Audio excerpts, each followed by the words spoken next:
Hello दोस्तों, आप सभी का DAS हिस्ट्री क्लासेस में हार्दिक स्वागत है। आज मैं आप सभी के लिए भूगोल से रिलेटेड बहुत ही वेरी इम्पोर्टेंट ऑब्जेक्टिव प्रश्न लाया हूँ। तो इसका जो पहला प्रश्न है वो है कि संभववादी या संभववाद के प्रवर्तक कौन थे। तो इसका जो राइट आंसर है, उसके जो ऑप्शन हैं वो हैं रेडजेल, सैम्पुल, ग्रिफिथ टेलर और लूसियन फेब्रे तथा विडाल डी ला ब्लास। तो संभववादी या संभववाद के जो प्रवर्तक थे वो थे लूसियन फेब्रे तथा विडाल डी ला ब्लास। इन दोनों विद्वानों का मत था कि मानव जो है वो प्रकृति से अधिक सक्रिय व बुद्धिमान प्राणी है। प्रकृति मात्र एक सलाहकार है। अगला प्रश्न आप लोगों के लिए, नियतिवादी विचारधारा का अनुसरण किसने किया।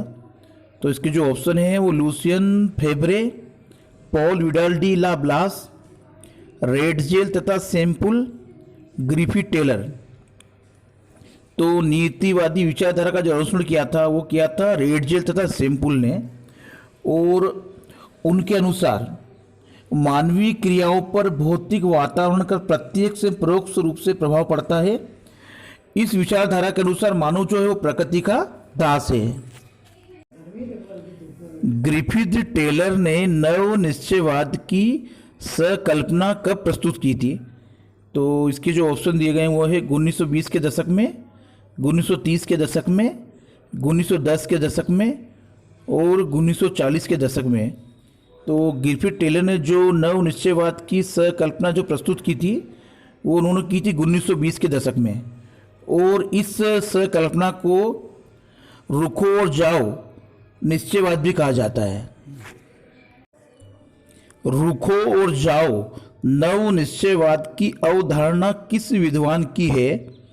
तो इससे रिलेटेड प्रश्न हम ऊपर पूछ चुके हैं, आप लोगों को समझा चुका हूं मैं अभी कि इस प्रकार से भी प्रश्न घुमा के पूछा जा सकता है आप लोगों से। तो इसके जो ऑप्शन है वो Ratzel, Ellen, Semple, Griffith Taylor, Vidal de la Blache. तो इसका जो राइट आंसर वो है ग्रिफिथ टेलर। जैसा कि मैंने आपको बताया कि ऊपर हमने इसके पहले वाला जो प्रश्न था वो इससे रिलेटेड था। तो इसका जो राइट आंसर वो है Griffith Taylor. Vidal de la BLAS का संबंध था। तो इसके जो ऑप्शन है वो है नव निश्चयवाद से, संभववाद से, अमूलवाद से और निश्चयवाद से।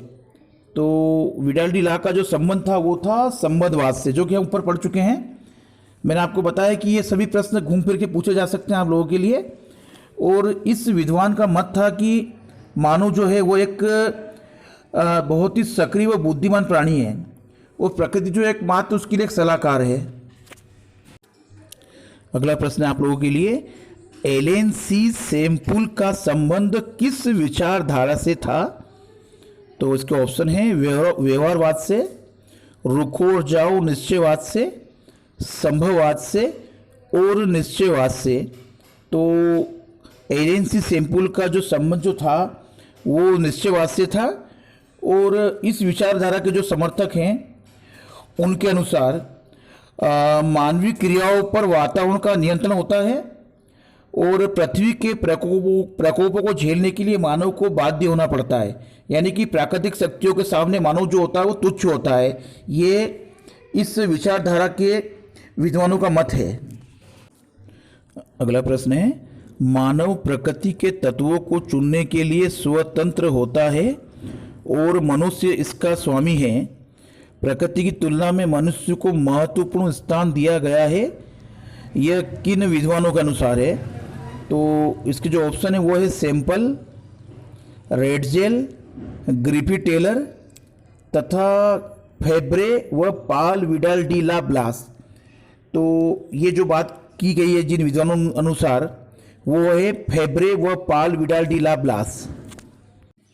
अगला प्रश्न है, मानव पर्यावरण के कितने पक्ष बताए गए हैं। तो इसके जो ऑप्शन है वो हैं 1, 2, 3 और 4। तो इसका जो राइट आंसर वो है 3, यानी कि मानव पर्यावरण के 3 पक्ष बताए गए हैं। और जो 3 पक्ष हैं वो हैं निश्चयवाद, संभावनावाद और नव नियतिवाद। अगला प्रश्न आप लोगों के लिए, मानव ने जब प्रकृति के अधीन रहकर कार्य किया तब उस अवस्था को विद्वानों ने किस विचारधारा से जोड़ा था? तो इसके जो ऑप्शन है वो है संभववाद से, निश्चयवाद से, नव निश्चयवाद से और इनमें से कोई नहीं। तो मानव ने जब प्रकृति के अधीन रहकर कार्य किया तब उस अवस्था को विद्वानों ने निश्चयवाद से जोड़ा था, यानी क्या इसका जो राइट आंसर वो है निश्चयवाद है। आप लोगों के लिए जो प्रश्न मैं लाया हूँ, आप लोगों के लिए ऑब्जेक्टिव प्रश्न, ये आपके प्रश्नोत्तर से रिलेटेड हैं सभी और बहुत ही महत्वपूर्ण हैं, जो कि फिलअप में हो सकते हैं, आप लोगों के लिए मैच में हो सकते हैं या ऑब्जेक्टिव में हो सकते हैं। तो वीडियो आपको पूरी देखना है, ये आपके लिए बहुत ही महत्वपूर्ण है सभी प्रश्न। तो जो अगला प्रश्न वो है कि पर्यावरणीय निश्चयवाद के अनुसार मानव मोम या प्लास्टिक के पुतले के समान है जिस पर वातावरण का अत्यधिक प्रभाव पड़ता है तथा वह उसी भांति अपने को ढाल लेता है। ये बात किस विद्वान के अनुसार है? तो इसके जो ऑप्शन वो है कि प्रोफेसर हटिंगटन, कुमारी सेम्पुल, रेडजेल और फैब्रे। तो जो विद्वान जो हैं वो हैं कुमारी सेम्पुल। इनके अनुसार मतलब जो मानव जो है वो मोम या प्लास्टिक के पुतले के समान है जिस पर वातावरण का अत्यधिक प्रभाव पड़ता है तथा वह उसी भांति अपने को ढाल लेता है। अगला प्रश्न आप लोगों के लिए, प्रकृति एक सलाहकार से अधिक नहीं है, इस विचारधारा के समर्थक हैं। तो जो उसके ऑप्शन है वो हैं ब्लास, रेडजेल, सेम्पुल और फैब्रे।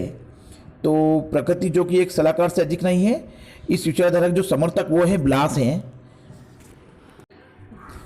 अगला प्रश्न है कि भूगोल की प्रमुख शाखाएं कितनी हैं? तो इसके जो ऑप्शन वो हैं 1, 2, 3 और 4। तो भूगोल की जो प्रमुख शाखाएं हैं, जो शाखाएं वो 2 हैं और उन 2 शाखाओं के नाम है भौतिक भूगोल और मानव भूगोल।